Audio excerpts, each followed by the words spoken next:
కొబ్బరి పచ్చడి చేస్తాను, వీడియో దిద్దురా. 2 స్పూన్స్ ఆయిల్, 1 2 అర చెంచాడు మెంతులు, నెక్స్ట్ అర చెంచాడు ఆవాలు, 2 స్పూన్స్ పచ్చిశనగపప్పు,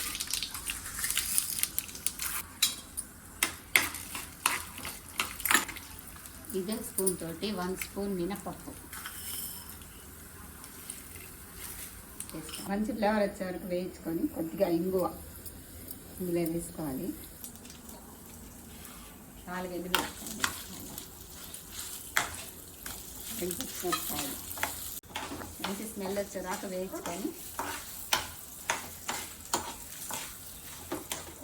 ఇంకా కలర్ తీరాల్సింది. ఈ కలర్ వస్తేనే చట్నీ చక్కగా ఉంటుంది. బాగా వేగిన తర్వాత దీనిలో కొన్ని కొబ్బరి ముక్కలు, సరిపడినంత సాల్ట్ వేసుకోండి,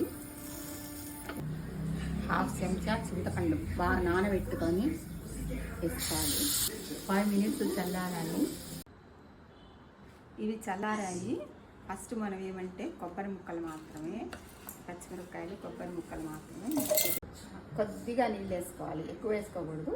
కొంచెం మిక్సీ కాకుండా రోట్లో రుబ్బితే పచ్చడి సూపర్.